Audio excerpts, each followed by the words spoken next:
Hörmətli Teymur müəllim, hörmətli tədbir iştirakçıları, Folklor İnstitutu, Ədəbiyyat İnstitutu, Dilçilik İnstitutu, Tarix İnstitutu və digər institutun bu tədbirə təşrif gətirən əməkdaşları, dəyərli həmkarlarımız və eyni zamanda əziz tələbələr.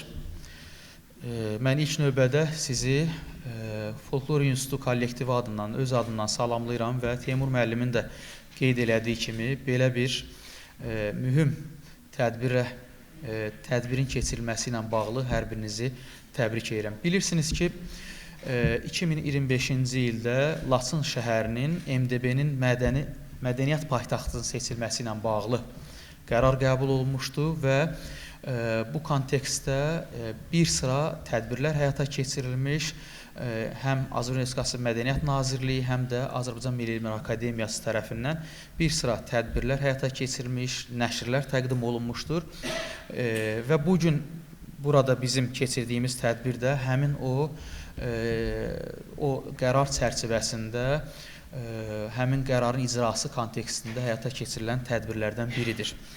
Mən hər şeydən əvvəl onu demək istəyirəm ki, bu tədbir elə bir vaxta təsadüf eləyir ki, bugün biz 2020-ci ildə Müzəffər Ali Başkomandan Cənab Prezidentin rəhbərliyi ilə başlayan 44 günlük vətən müharibəsindəki qələbənin, şanlı zəfərin 5 illiyidir artıq.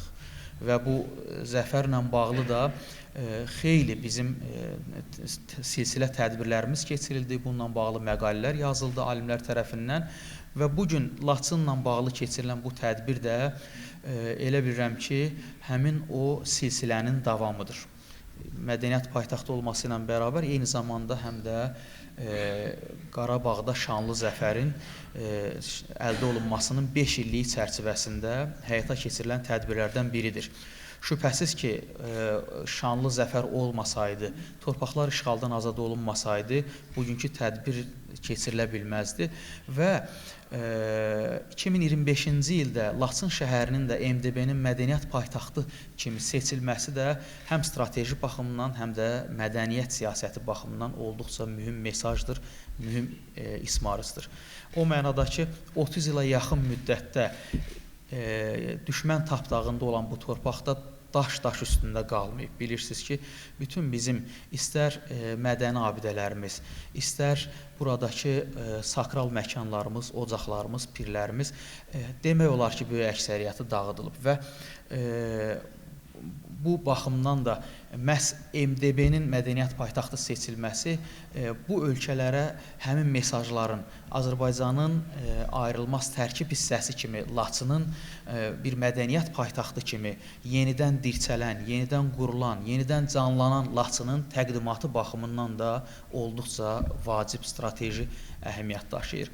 Təbii ki, Laçın folkloru, Laçın ədəbi mühiti, ümumiyyətlə, Laçın anlayışının içərisi müxtəlif mənalarla xarakterizə oluna bilər.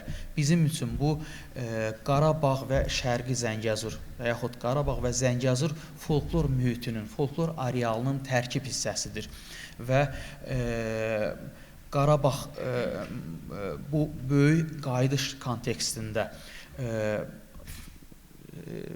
geri qayıdan əhalinin, xüsusən də yeni nəslin bu məkanlara geri qayıtması burada yeni situasiyalar, yeni problemlər yaradır. İlk növbədə o problemi ki, məsələn, tutaq ki, yeni nəsil Laçının, konkret olaraq Laçının sakral məkanlarının, pirlərinin, türbələrinin adlarını, onların arxasında dayanan əfsanələri, rəvayətləri, hansı ki, məhz həmin o folklor qaynaqlarından, folklor resurslarına bağlı olan həmin məkanlar birbaşa emosional məna kəsb edir. Bir Laçınlı üçün, tutaq ki, Sarı Aşıq türbəsinin mahiyyəti var və o Sarı Aşıq türbəsi bir müqəddəs məkanlardan biridir.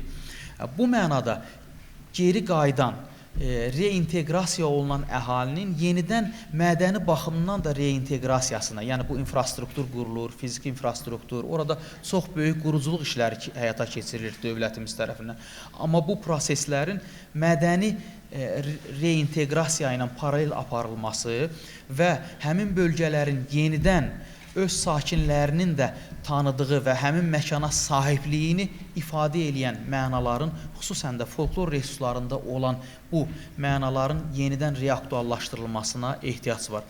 Və mən onu qeyd edeyim ki, 30 ilə yaxın müddət ərzində həm Laçınla bağlı, həm Qarabağ folklor mühiti ilə bağlı, həm Şərqi Zəngəzur və yaxud Zəngəzurla bağlı 30 ilə yaxın müddət ərzində ölkənin müxtəlif bölgələrinə Folklor İnstitutu tərəfindən ezamiyyətlər, ekspedisiyalar təşkil olunub və bugün həmin o məkandan ayrılan 30 illik dövr faydasız keçməyib. Həmin dövrdə bizim ən azı Qarabağ folkloruna aid 10 cildlik Qarabağ folklorda bir tarixdir. Cildləri, silsilələri çap olunub. Eyni zamanda ayrıca olaraq hər bir işğal altında olan hər bir bölgə ilə bağlı, ayrıca istər Laçın folkloru ilə bağlı, Ağdamla bağlı, Füzuli folkloru ilə bağlı, bütün Qarabağ və Zəngəzuru əhatə edən bütün bölgələrlə bağlı cildlərlə folklor kitabları, folklor nümunələri çap olunub. Təbii ki, iş bundan bitməyib. Eyni zamanda həmin bu ötən illər ərzində həm də toplanılan materiallar ayrıca bir tədqiqat mövzusuna, ayrıca bir konferans, simpozium problemlərinə çevrilib ötən müddət ərzində. Və bu artıq konkret monoqrafik tədqiqatlar səviyyəsində, konkret araşdırmalar səviyyəsində, məqalələr, araşdırmalar səviyyəsində ortaya çıxarılıb, üzə çıxarılıb. Bu baxımdan bir tərəfdən dövlətimiz tərəfindən həyata keçirilən siyasət, eyni zamanda bu kontekstdə Azərbaycan Milli Elm Akademiyasının xüsusən də son 3 il ərzində şəxsən akademik İsa Həbibbəylinin rəhbərliyi ilə görülən işlər, məsələn, mən burada qeyd edə bilərəm, Amiyanın Zəngəzurnaməsi, ondan öncə Amiyanın Qarabağnaməsi, ayrıca tədbirlər silsiləsi oldu və sonuncu bizim 11-ci Bakı kitab sərgisində, beynəlxalq kitab sərgisində ayrıca olaraq Amiyanın Zəngəzurnaməsi, folklor toplamalarından akademik araşdırmalara dək ideyanın müəllifi şəxsən İsa müəllim özü idi və bu tədbirin bütün proqramının qurulması, həmin o tədqiqatların, bu günə qədər tədqiqatların və konkret olaraq həmin o sərgi günlərində də, bir həftə müddətində də həmin o panellərin qurulması, o sərgini ziyarət edən şəxslərə Amiyanın Zəngəzurnaməsi, yəni Zəngəzur kontekstində gördüyü işlərin təqdim olunması və orada da xüsusən bir konkret bir sessiyanın da, bir paneli müzakirəsinin də İsa müəllimin sədrliyi ilə Zəngəzurnamə mövzusuna həsr olunması əlbəttə ki, akademiyanın həyata keçirilən dövlət siyasətinin icrası kontekstində gördüyü işlər və verdiyi cavablardır. Bu mənada Folklor İnstitutunda təbii ki, bu proseslər Ədəbiyyat İnstitutunda da, Dilçilik İnstitutunda da, Əlyazmalar İnstitutunda da, Tarix İnstitutunda da ayrı-ayrı istiqamətlər üzrə həyata keçirilir və bu konkret olaraq Zəngəzur, Qarabağla bərabər paralel olaraq eyni zamanda Qərbi Azərbaycan folkloru ilə bağlı, Qərbi Azərbaycan qeyri-maddi mədəni irsinin, maddi mədəni irsinin qorunması, toplanması, nəşri, təbliği istiqamətində də, araşdırılması istiqamətində də xeyli işlər görülür. Elə ən azı bayaq sadaladığım institutlarda Qərbi Azərbaycanla bağlı açılan yeni şöbələrin adını çəkmək kifayət edir ki, Dilçilik İnstitutunda Qərbi Azərbaycan toponimləri ilə bağlı ayrıca şöbə var. Folklor İnstitutunda Qərbi Azərbaycan folkloru ilə bağlı, Əlyazmalar İnstitutunda Qərbi Azərbaycan əlyazmaları ilə bağlı ayrıca şöbə var və Tarix İnstitutunda da həmçinin. Bu istiqamətdə təbii ki, ona görə Qərbi Azərbaycan məsələsini burada vurğulayıram ki, istər Qarabağ, istər Zəngəzur və istərsə də Qərbi Azərbaycan məsələsi bütövlükdə ümumi bir palitranın, ümumi bir mənzərənin çərçivəsində baxılanda və sistemli, kompleks şəkildə araşdırılanda, öyrəniləndə ortaya bir Azərbaycan mədəniyyət xəritəsi, Azərbaycan ədəbi düşüncəsi ortaya çıxır.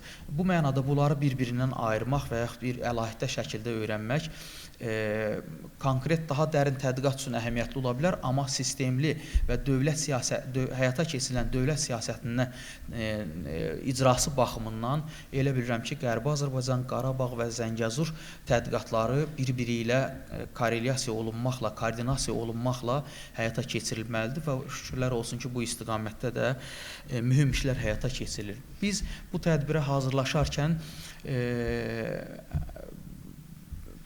aylar öncə bizə bu bölmə tərəfindən tapşırıq veriləndə ki, Laçınla bağlı biz belə bir tədbirə hazırlaşmalıyıq.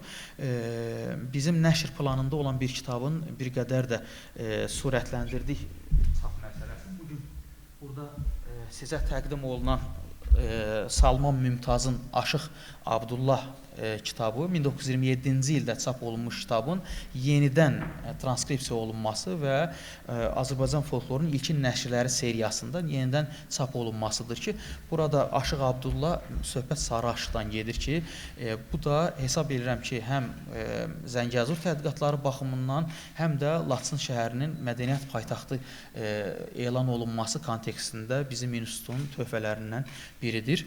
Eyni zamanda biz bu tədbir üçün indi yəqin ki, sizə təqdim olunacaq. Biz bu tədbirə hazırlaşarkən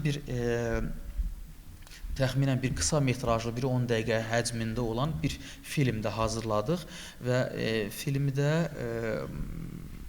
əsas verdiyimiz mesaj məhz Azərbaycan mühitində təbii ki, o xalq mahnısı, Ay Laçın mahnısı birbaşa Laçın rayonunu ifadə eləmir. Amma Azərbaycan mədəni diskursunda Ay Laçın həm də işğal dövründə elə Laçın rayonunu ifadə edən, o kədəri ifadə edən, o mənanı özündə daşıyan, musiqi kodunda özündə o daşıyan bir məna ilə yükləndi və biz o adda Ay Laçın Dağıntılardan Dirçəlişə adlı bir qısa metrajlı film də hazırladıq. İndi sizə təqdim olunacaq və burada da əsas həm Folklor İnstitutunun gördüyü işlər, eyni zamanda da bax bu fiziki infrastrukturun, mədəni infrastrukturun qurulması ilə bağlı işləri təqdim elədik. Mən ola bilər bir qədər də uzun danışdım, amma bu düşünürəm ki, belə bir fikirlə yekunlaşdırmaq istəyirəm hörmətli Teymur müəllim fikrimi ki, çıxışımı böyük qayıdış təkcə fiziki infrastrukturun bərpasını ifadə etmir.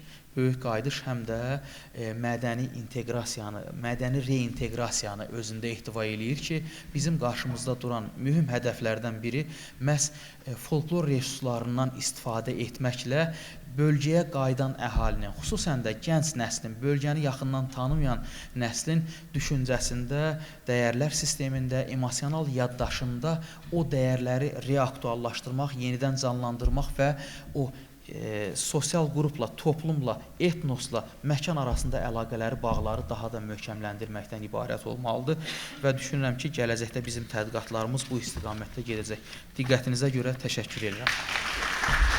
Cənab Prezident dediyi kimi biz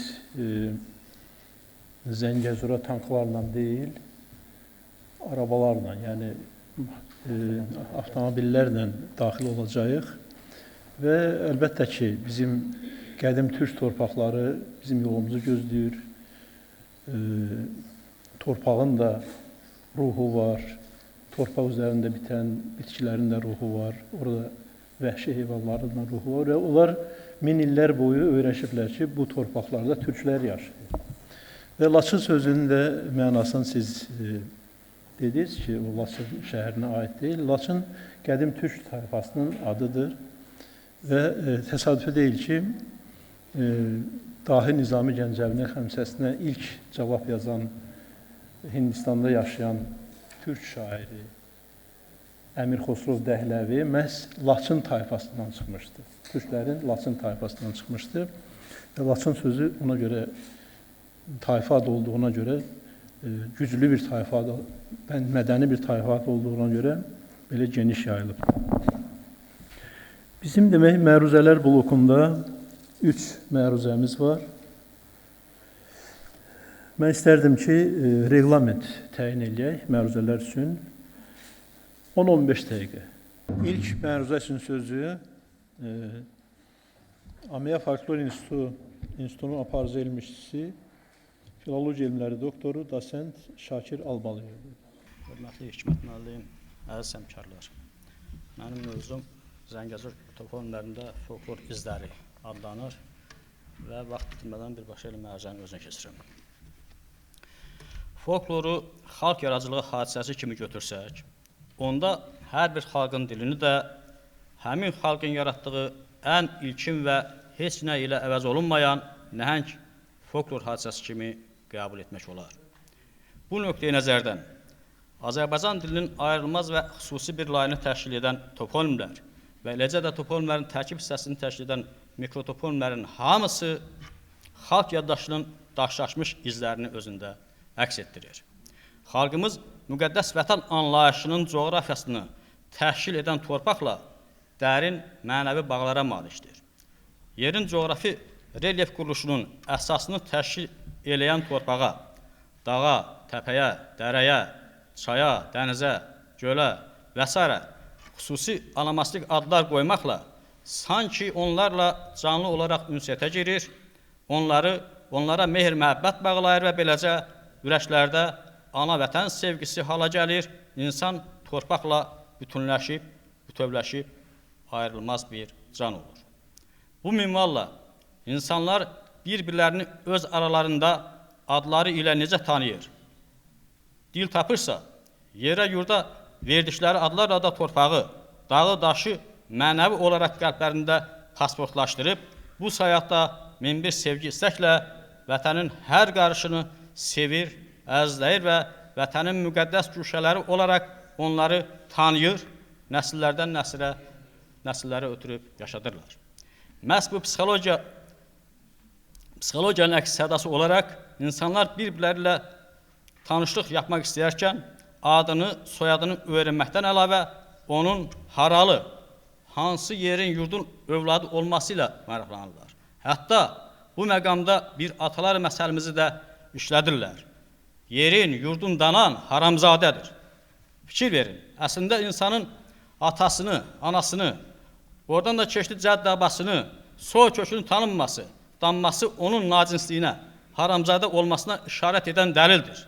Deməli, bu kontekstdən yanaşıqda Azərbaycanlı düşüncəsindəki yerin, yurdun danılması faktının da haramzadəlik, nacinslik sayılması birbaşa onu göstərir ki, yer, yurt, torpaq, ümumiyyətlə isə vətən anlayışı insan üçün mənəvi ata-ana, dədə-baba timsalında canlı və müqəddəs hesab olunmuşdur. Bu məqamda qədim Oğuznamələrdəki, Kitab-ı Dədə Qorqud abidəmizdəki, hətta miflərdəki insanın təbiət şəkilli ata-anasının olması amili həmin mistik şəcərənin bu kimi müqəddəs köklərdən qaynaqlandığından xəbər verir. Anam adın sorar olsan qaba ağac, atam adın sorar olsan qağan aslan və s. bu tipli təbiət ünsürlü ata-analara edilən eyham məhz insanın, Oğuz övladının özünü təbiətin ayrılmaz bir parçası kimi gördüyü arxaik təsəvvürlərin inikasıdır. İngilis alimi Edward Taylor'un yazdığı kimi totemik tayfalar klanlara bölünürdü. Hər klanın üzvləri bir-birləri ilə hər hansı bir heyvanın, bitkinin, əşyanın adı ilə bağlı olurdular. Onlar özlərini bu adlarla adlandırdılar və hətta öz mistik şəcərlərində bu heyvan, bitki və əşya ilə bağlayırdılar. Bu məntiqdən götürdükdə Azərbaycanlı üçün vətən anlayışı onun düşüncəsində həm də ikinci valideyn statusundadır. Bəs deyil ki, bu arxaik düşüncənin daşlaşmış şəkildə qalmış nişanəsi bugün də ana vətən ifadəsində özünü qoruyub saxlayıb. Məhz ana vətən anlayışı vətəni, torpağı ikinci bir valideyn hesab etməyin bariz nümunəsini ortaya qoyur. Ata yurdu ifadəsi, dədə-baba torpağı ifadəsi də buna paralel olan ifadə qütbləridir. Bu məqamda mənim ana vətənim olan, anamın dünyaya gəldiyi, böyüdüyü, yaşadığı Zəngəzur torpağı, Zəngəzurdakı Siyan rayonunun daşıdığı toponimik adla adın üstünə gəlmək istəyirəm. Məlumdur ki, Qərbi Zəngəzur 20-ci əsrin əvvəllərində Sovet hökumətinin təşəbbüsü ilə doğma Azərbaycandan qoparılıb, qondarma Ermənistan Respublikasının tərkibinə qatılıb və ara yerdə doğma Naxçıvanımızı da süni olaraq quru sərhədlərlə bütöv vətənimizdən ayırıblar. Bu səbəbdən də dünyanın siyasi xəritəsində məntiqsiz bir mənzərə yarandığından yaranıb özünün öz doğma ərazisi ilə süni şəkildə quru sərhədli yaradılan Naxçıvanımız blokada şəraitine düşübdür. Əjdər Tağoğlu'nun aşağıdakı fikirlərinə diqqəti yönəltdikdən sonra yenidən Sisyan toponimi və Qarakilsə Şəhrizər toponimlərinin üstünə qaydacağam. Erməni keşiş ədəbiyyatında Siyunik şəklində yazılan toponim Siyunik yer adının saxtalaşdırılmış formasıdır. İndi bizə işarə edirlər ki, filmimiz hazırdır artıq. Filmə baxa bilərik. Buyurun.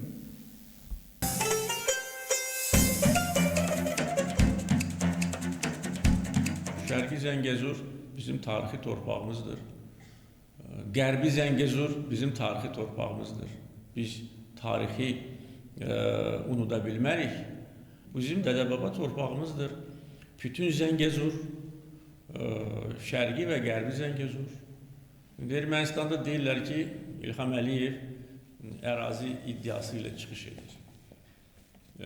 Əgər Şərqi Zəngəzur varsa, deməli Qərbi Zəngəzur da var. Bəli, Qərbi Zəngəzur var və bizim dədə-baba torpağımız. Və demişəm ki, biz ora qayıtmalıyıq. Və bunu 10 il bundan əvvəl demişəm. Mənim çıxışlarım hamısı mətbuatda var. Demişəm ki, bizim dədə-baba torpağımızdır, biz ora qayıtmalıyıq və qayıdacağıq.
Siz de hoş gelmişsiniz. Tamam.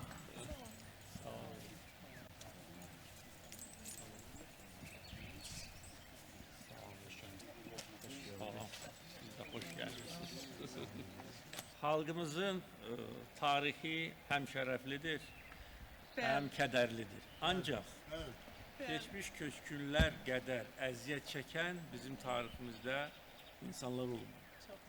Hem manevi əzab, hem fiziki əziyyət, hem torpaqların itirilməsi, öz yaxınlarının məzarlarını ziyarət edə bilməməyimiz, bu dərdin belə də misli bərabəri yoxdur. Və 30 il ərzində bizə deyirlər ki, gözləyin, tələsməyin, müharibə aparmayın, bu münaqişənin hərbi həlli yoxdur. Nə üçün deyirlər ki, bax, burada əbədi erməni yaşasın və biz bu torpaqları görməyək. Bizi razı salmaq istəyirlər, inandırmağa çalışırdılar. Müharibə yoluyla məsələ həll olunmaz. Əsas məqsəd heç vaxt Azərbaycana imkan verməmək ki, öz ərazi bütövlüyünü bərpa etsin. Ancaq biz nə etdik? Bax, bunun kimi minlərlə aslanın hesabına gəldi bura və bugün burada durmuşdur. Mən bunu artıq bir müddət bundan əvvəl demişəm. Biz öz tarixi torpaqlarımıza qayıtmalıyıq. Tanklarla yox, avtomobillərlə qayıtmalıyıq.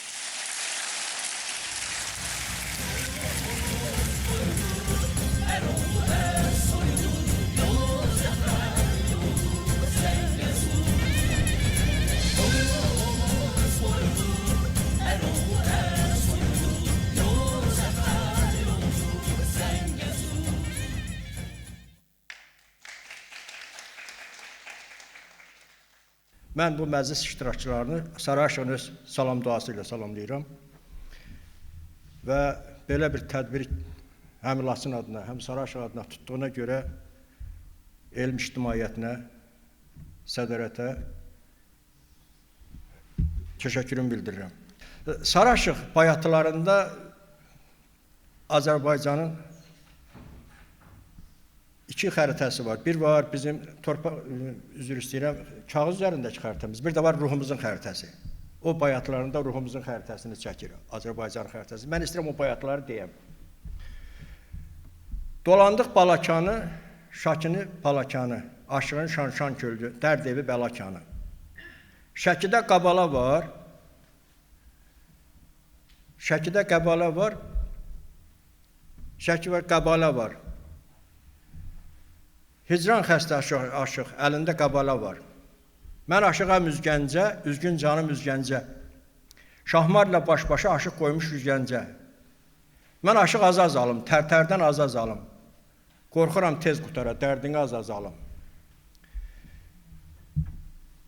Dirinin gözü mazə, diri Cəbraildadır, mazannənə piridir, ziyarətgahdır. Dirinin gözü mazə, qane ol gözü maza. Qorxuram müzgən çalam, üzündən gözü maza. Mən aşığam hakərim, dada yetsin hakərim. Sizə sizin gen dünya, mənim həkərim. Mən aşıq baş ağalı, Bərgüşat baş ağalı. Dünya Süleyman mülkü, orada kim baş ağalı? Oradan keçir Dərə Ləzə. Keşbəyin qısır dağı, çən gəlir basır dağı, pünhan dolan mar alım, ofçular busur dağı. Oradan keçir Naxçıvana. Gəlişin alıncadan, xəbər ver alıncadan. Bir quş min bəla görər sərgidən alıncadan. Oradan keçir İrəvana. Adladıq o zəngini, sonalar üzən günü. Ölsün aşıq görməsin səndən əl üzən günü. Mən aşığam xalxala, buxaq altda xalxala. Can qoyub, yar sevmişəm, qoyaram mı xalxala? Mən aşıq səlmasa da, xoya var səlmasa da, pünhan ağla gözlərim alayımə salmasa da. Mən aşıq barıncaya, bağından barıncaya, aləm Təbrizə mühtaç, Təbriz də barıncaya. Aşıq qazbinə bağlar, meylinin qazbinə bağlar, ördək, eynim yaşı göl olar, ördək qazbinə bağlar. Oradan adlayır Kərküşə. Mən aşığam məndildən, xəbər verin məndildən, yarla cınaq çəymişəm o dodaqdan məndildən. Mən məruzəmi çalışacağım, tez qutaram, Hikmət müəllim. İndiyə kimi ədəbiyyat araşdırmaçıları Saraşın harada olması sualına cavab axtararkən, bunun üçün onun yer və tayfa adları çəkilən bayatlarına istinad ediblər. Onu aşağıdakı bayatçısına görə Aşıq Qaramanlıdır, Zülfün Qaramanlıdır, Yaxşının tənəsindən daha da Qaramanlıdır, Türkiyənin Qaraman elindən hesab edənlər var. Bu fikrə Bəhlul Bəhçətin Saraşığın bayatları kitabındakı bayatı şairi Aşığın tərcümeyi halı yazısında da rast gəlirik. Müəllif yazır ki, Rum Səlcuqları dövlətinin inqirazı nəticəsində Anadoluda kiçik bir dövlət təşəkkül tapmışdı. Bu dövlətin mərkəzi Konya şəhəri olub, o zamanki adı ilə Qaraman vilayəti və ya Qaraman eli deyə adlanırdı. Daha sonra müəllif Qaraman oğulları deyilən bu dövlətin Osmanlı dövləti tərəfindən məhv edildiyini və oradakı müəyyən cərəyanlara mənsub olan təriqətçilər öz yurtlarını tərk edib başqa yerlərə hicrət edirlərdi deyə qeyd edir. Bəhlul Bəhçət belə hicrət edənlərin bir dəstəsində Sarıca nəbinin, yəni Sarı Aşığın Qarabağa gəlişini göstərir. Yazının bizim üçün maraqlı olan hissəsini bütövlükdə burada veririk. Bu dəstə o zaman Səfəvi şahlarına tabi olan Qarabağ vilayətinə gəlmişdi. Bu vaxtlar 2-ci Şah Abbasın hökmranlığı dövrü idi. Təqriyyətçilikdən zöhrə gəlmiş olan Səfəvi şahlarının bu mühacirlərə himayə edəcəkləri yəqin idi. Stat burada bitir. Bildiyimiz kimi doğum və ölüm tarixi dəqiq bəlli olmayan Sarı Aşığın bir sıra yazılı ədəbiyyatda 16-cı əsrin sonları və 17-ci əsrin əvvəlləri aralığında yaşadığı qeyd edilir. İkinci Şah Abbas isə mənbələrə görə 1633-cü ildə doğulmuş, 1642-ci ildən 1666-cı ilə qədər, yəni ölümünə qədər hakimiyyətdə olmuşdur. Belə olduğu halda 1642-ci ilə qədər ədəbiyyat tarixçiləri tərəfindən öldüyü güman edilən Aşıq Bəhlul Behzadın dediyi dəstədə necə gələ bilərdi? O biri yandan Qaraman oğulları dövləti 1250-ci ildən 1487-ci ilə qədər tarix səhnəsində olmuşdur. Sarı Aşıq isə təxminən 100 il bundan sonranın hadisəsidir. Göründüyü kimi Bəhlul Behzadın Salman Mümtaz haqqında dediyi bayatı şairi Aşıq hər kəsdən çox Salman Mümtaz tərəfindən qat-qarış bir hala salınmışdır fikrini onun özünə aid etmək olar. Başqa əbəyatına görə Aşığın mən Aşıq ağzındayam, aləmin ağzındayam, yurdum Qaradağlıdır, Məzməzək ağzındayım. Qaradağdan Cənubi Azərbaycandan olduğunu iddia edirlər. Hərçənd bu bayatının 3-cü misrasının mənbələrdə əslim Qarabağlıdır versiyası da Azərbaycan Klassik Ədəbiyyatı Kitabxanası Bakı Elm Nəşriyyatı 1988 6-cı cild səhifə 360-da məlumdur. Sarı Aşıq cinas ustadı kimi tanınır və hansı sözdən cinas yaratmaq mümkünsə, o bayat mümkünsə onlardan istifadə edib. Bu fikri həm onun bizə gəlib çatan şeirlərinə, həm də bayatlarına yuxarıda misal gətirilən hər iki bayatı cinas bayatı qafiyələdir. Və əgər vaxt varsa Sarı Aşıqdan bir təzin istəyim. Olarmı ki, bu? Sallanıb yaxşı çıxdı qəsrdən. Hüsnünün zəkatı hər aya yetər. Cəbrail gətirdi ərşdən nidanı, Mürsəl Məhəmmədə hər aya yetər. Desaqı məclisə deməzəm dürdür. De xəstədir şəfa, deməzəm dərdi. Təbib bilir dərdim, deməzəm dərdi. Sən dərman dediyin haraya yetər. Tifil ağlar şir üçün viranə məndə. Həy olur ləbindən viranə məndə. Abadan səndədir viranə məndə. Bayqular çığırışı həraya yetər. Mən o yarım fitnə alını billəm. Yaşıl üstən geyən alını billəm. Allahu Məhəmməd alını billəm. Daim müşkül gün həraya yetər. Aşıq məhşər oldu xişmə varanda. Hər gəlib gedənlər xişmə varanda. Xeybərin üstündə xişmə varanda. Zülfüqar əsərsə həraya yetər. Deyir, pis işdə əlim yoxdur. Yanmışam, külüm yoxdur. Lakin sən ki azarsan, ta bizə ölüm yoxdur. Sağ olun. Son məruzəmizi Amiya Folklor İnstitutunun doktorantı Könül xanım Məmmədova edəcək. Buyurun Könül xanım. Hörmətli akademiya rəhbəri, dəyərli alimlər, tədqiqatçılar, əziz həmkarlar. Bugünkü çıxışım Azərbaycan aşıq poeziyasının nadir sənətkarlarından biri Sarı Aşığın yaradıcılığında, xüsusilə də onun bayatlarında cinas sənətkarlığı məsələsinə həsr olunub. Sarı Aşıq təkcə bir ustad aşıq deyil. O həm də sözün semantik imkanlarını son həddinə qədər genişləndirən, dilin dərin qatlarını poeziyanın nəfəsinə çevirən bir sənətkardır. Onun bayatları Azərbaycan folklorunda cinas prinsipini ən kamil şəkildə gerçəkləşdirən nümunələr kimi dəyərləndirilir. Paşa Əfəndiyev, Professor Məhərrəm Qasımlı və digər folklorşünaslar Sarı Aşığın söz ustalığını məhz cinasın poetik konstruksiyası ilə izah edirlər. Sarı Aşıq üçün cinas sadəcə söz oyunu deyil, düşüncə dərinliyinin, yüksək təbii fəlsəfi təfəkkürün ifadəsidir. Sarı Aşığın adı çəkiləndə istər-istəməz ilk olaraq yadımıza onun yaratdığı cinas bayatı nümunələri gəlir. Yaxud aşıq şeirində, xüsusən bayatı yaradıcılığında cinas sənətinin yeri və rolundan söz gedəndə birinci növbədə Sarı Aşığın adı və cinas bayatları xatırlanır. İstər xalq şeirində, istər klassik poeziyada ən geniş yayılmış poetik sənətlərdən biri olan cinas, şeirin qafiyələnən sözlərinin zahirən eyni olub mənaca fərqlənməsidir. Bu sənətin şifahi və yazılı şeirdə bu qədər geniş yayılmasının başlıca səbəbi onun əsas poetik funksiyası ilə, yəni xalq dilinin sonsuz zənginliklərini və məna incəliklərini parlaq şəkildə nümayiş etdirmək vəzifəsi ilə birbaşa bağlıdır.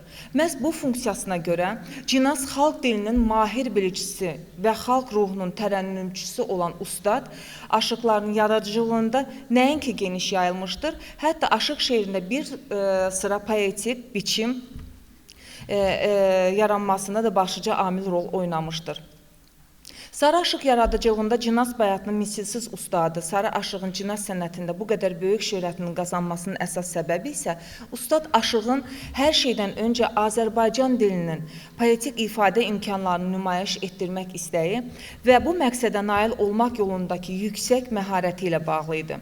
Burada görkəmli folklorşünas Professor Məhərrəm Qasımlının qiymətli bir xülasəsini xatırlatmaq istərdim ki, Azərbaycan türkcəsinin hansı səviyyədə poetik qürrədə malik olduğunu Sarı Aşıq bayatıları qədər dəqiq ifadə edən heç bir örnək yoxdur.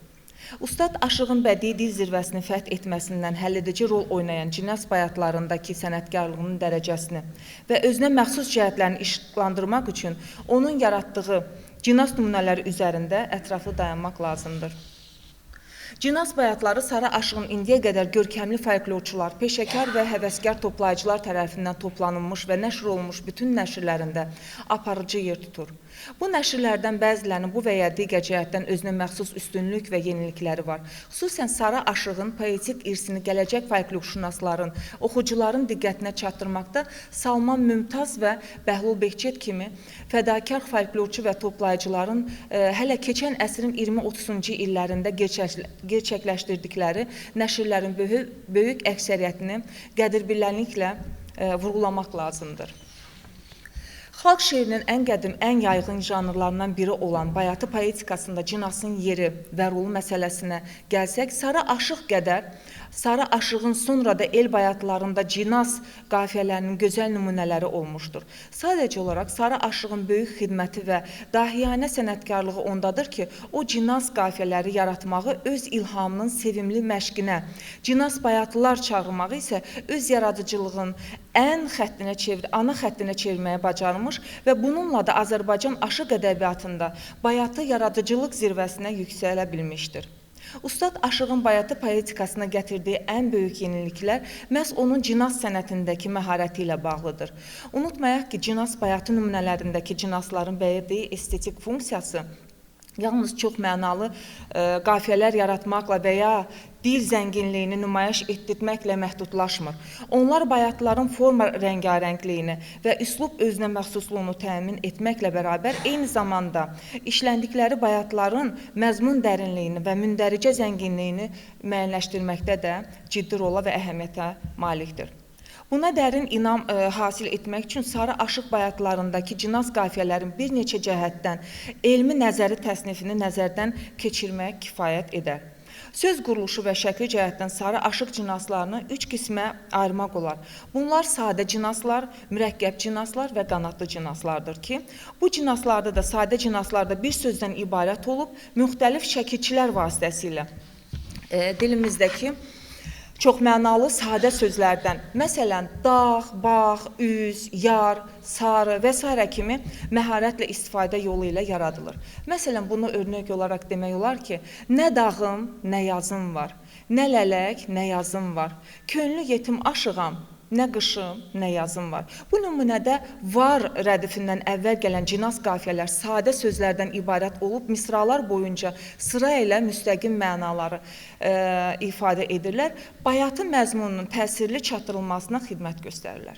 Mürəkkəb cinaslarda isə bir neçə sözün müxtəlif mənaları, məna çalarları və formaları əsasında yaranır ki, bu da sənətkardan daha çox böyük məharət tələb edir.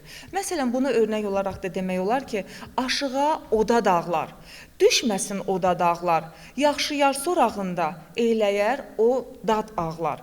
Göründüyü kimi burada da, bu örnəklərdə də cinasların əsasının müxtəlif nitq hissəsinə mənsub olan bir neçə söz oda, dağ, od, dad, ağlamaq sözləri dayanır ki, bu da bayatının təsir gücünü artırır. İstər Sarı Aşığın bayatlarında, istər ümumən bayatı poeziyasında sadə və qanadlı cinaslarla müqayisədə mürəkkəb cinaslar daha geniş yayılmışdır. Bunun səbəblərindən biri sadə və qanadlı cinaslar üçün dil materialının müəyyən mənada məhdudluğu ilə bağlıdırsa, ikinci, hər bir söz sənətkarın öz məharətini nümayiş etdirməsi üçün daha mürəkkəb cinaslara meyl göstərməsi ilə izah oluna bilər. Çalışıram ki, qısaldım. Tam cinaslar həyatın demək olar ki, qafiyələnən, ayrı-ayrılıqda müstəqil mənaya malik olan cinaslara da aiddir bunlar. Sarı Aşığın Bayatı poetikasına gətirdiyi yenilikləri, xüsusən cinas sənətkarlığına özünə məxsus cəhətlərini fikrimcə yuxarıdakı bu sadaladığımız bu misralarla müəyyən mənada əhatə etmiş olarıq. Onların bəzi bəndlərini və xüsusiyyətlərini bu və ya digər dərəcədə cinaslı el bayatlarına da aid etmək olar. Məsələn, bir sıra xalq bayatlarının qafiyələrində sadə, yaxud mürəkkəb, tam, yaxud natamam cinaslara rast gəlmək mümkündür. Və bizim növbəti blokumuz kitab təqdimatıdır. Qocaman folklorşünaslarımızdan dostumuz Rıza Xəlilov, filologiya fəlsəfə doktoru, dosent, Salman Mümtazın Aşıq Abdullah kitabının təqdimatı baş tutacaq və Rıza müəllimi kürsüyə dəvət edirik. 2003-cü ildə Afaq Xürrəm qızı ilə bir yerdə tərtib etdiyimiz ilk Azərbaycan folklorunun ilkin nəşrləri də biz bu müddət ərzində 2 dəfə Sarı Aşığa müraciət eləmişik. Belə ki, onlardan biri Bəhlul Behçət, Sarı Aşığın bayatıları və bir də bugünkü Aşıq Abdullah idi. Çox gözlədik bu kitabın nəşrini. İş oraya gətirdi ki, kitab artıq əlimizdə olanda bununla tanış olmaq imkanımız da bizdən asılı olmayan səbəblərdən olmadı. Amma hər halda mən deyərdim ki, gələcək nəşrlər, gələcək araşdırmalar üçün bu kitabın son dərəcə böyük rolu olacaqdır. Böyük rolu olacaqdır. Bir şeyi əlavə etmək istərdim ki, bayaq hörmətli Teymur müəllim bu ərəb mənşəli sözlərin xalq dilində işlənir. Belə bir bizim müəllifimiz olub, Sultan Məcid Qənizadə, Sofi Şeyda. Mən qəribə gəldi, bu nə ola bilər, Sofi Şeyda nədir? Sonra mən onun kitabın ərəb əlifbasına yazılmış variantına baxdım. Orada Sufi Şeyda yazılmışdı. Xalq arasında Sofi deyildiyi üçün kitabda da elə Sofi Şeyda kimi gedib. Yəni o şey qalmaqdadır, münasibət. Teymur müəllim, deməli, bizim ilkin nəşrlər seyr əsaslı qısa bir məlumat vermək istərdim. Dediyim kimi 2003-cü ildə biz bu seriyanı tərtib elədik və ilk nəşrə buraxdığımız kitab. Xeyr, yəni ilk nəşr etdiyimiz kitab, deməli, İrəvanlı məşhur müəllim, pedaqoq Məmmədvəli Qəmərlinin Atalar sözü kitabıdır ki, 1899-cu ildə İrəvanda nəşr olunub. Bundan sonra gələn bir kitab isə, deməli, tərtibçisi Mirzə Abbas Abbaszadənin Arvad Ağısı kitabıdır. Və biz bunu kitabı 2004-cü ildə çap elədik. Sonra Hənəfi Zeynalının Azərbaycan Türk mahnıları haqqında adlı əsəridir. 2004-cü ildə çap olunmuşdur. Bayatlar və Manirə və bu sırə kimi kitablar və Bəhlul Behçətin Sarı Aşıq bayatıları, transliterasiya və ön sözü müəllifi biz, yəni Rıza Xəlilov, elmi redaktor İsrafil Abbaslı, Bakı Səda Nəşriyyat 2006-cı ildə. Yəni bir çox kitabdır, 16 kitabdır artıq. Yəni əlimizdən gələni eləmişik. Kim söz demək istəyir Rıza müəllim bu kitab haqqında? Zümrüd xanım, buyurun. Bugün Qarabağımızda olan minlərlə yer adları var və sair və ilaxır aşıq sənətində demək olar ki, hər şey var. Bizim oradan bəhrələnəcəyimiz çox atalar sözlərimiz var. Və bugün Ulu Ali Baş Komandanımızın müdrik siyasəti, uzaq görən siyasəti nəticəsində, eləcə də igid oğullarımızın şücaəti sayəsində biz necə Qarabağımızın zəfərinin sevincini yaşadıq. Zahid Xəlil demişkən, gözün aydın ay Laçın, gözün aydın həkərim. Bəzən geri dönərmiş tarixlərin təkəri. 30 il həsrət qaldıq hüsnün gözəlliyinə. Quşların oxumadı Azərbaycan dilində. Gözün aydın Laçınım, gözəlliyin mübarək. Və mən çox istərdim ki, bugün bir gün gəlsin ki, biz böyük qayıdışımızın sevincini, zəfərini məhz Göyçədə, Qərbi Azərbaycanda, Zəngəzurumuzu edək. Və vətən mənim bugünüm, sabahki toy düyünüm, haqqım var köyünüm Azərbaycan deyəndə, ürəklərdə döyünüm Azərbaycan deyəndə, haqqım var ki öyünüm, necə ki Qarabağımız deyirik. Elə gün o gün olsun ki, haqqım var ki öyünək, Zəngəzur, Göyçə mahalı deyəndə. Çox sağ olun. Və bununla da bizim bugünkü tədbirimiz, bu gözəl tədbirimiz yekunlaşır. Mənə elə gəlir ki, çox səmərəli bir görüş oldu, yaxşı problemlər qoyuldu, yaxşı elmi qənaətlər əldə etdik, tanış olduq, bilmədiyimiz bir çox şeyləri öyrəndik və hamınızı təbrik edirəm. Hamınıza can sağlığı, elmi uğurlar arzulayıram.